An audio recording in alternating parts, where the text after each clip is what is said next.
अक्सर हम कोई भी काम करते हैं तो उसमें ये समझते हैं कि मैंने ये काम किया। अगर कोई बड़ा काम हो उसके लिए भी बोलते हैं कि मैंने किया है, कोई गलत काम हुआ वो भी कहते हैं कि मैंने किया। हर चीज़ में अपने को डाल देना है, यानी कि मैंने किया। अगर ऐसी विचार आप अपने मन में बैठा लेते हैं जिसके कारण आपको तकलीफ होता है।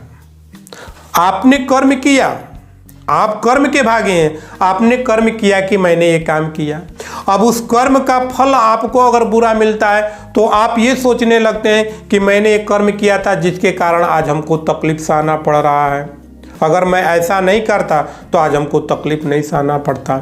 और आप अगर कोई काम करते हैं उससे बहुत ज़्यादा फायदा हो जाता है या उससे आपकी मान सम्मान बढ़ जाता है तो आप अपने आप को बहुत ढाढ़स बांधने लगते हैं कि मैंने ये काम किया था जिसके कारण आज हमको प्रसन्नता और खुशी मिल रहा है।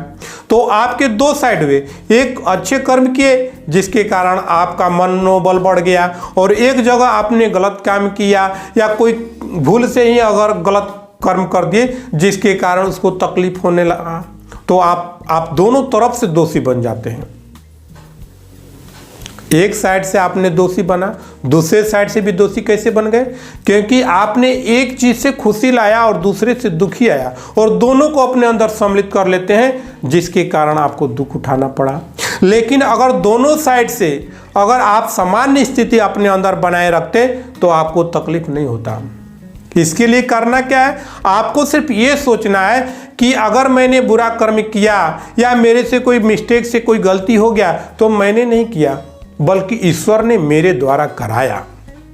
अगर आपसे सही भी काम होता है तो आप ये सोचते हैं कि नहीं, ये मैंने नहीं किया, ये ईश्वर ने मेरे द्वारा किया।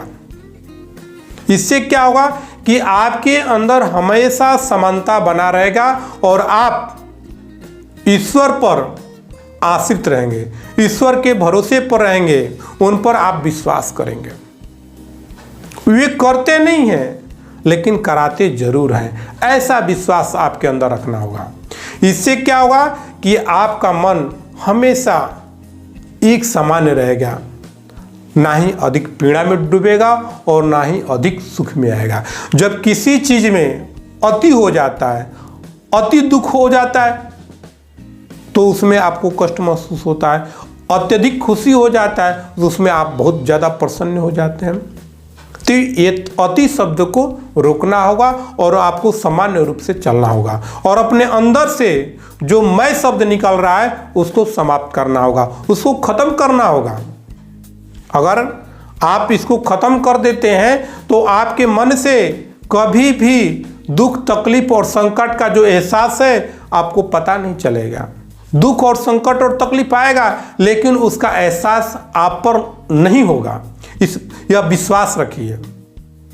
लेकिन उसके लिए अपने अंदर जो मैं शब्द बैठा है उसको बाहर निकाल दीजिए, और उस मैं शब्द है उस शब्द के ऊपर केवल ईश्वर का नाम रख दे, बाकी सारी परेशानी और संकट ऑटोमेटिक दूर हो जाएगा।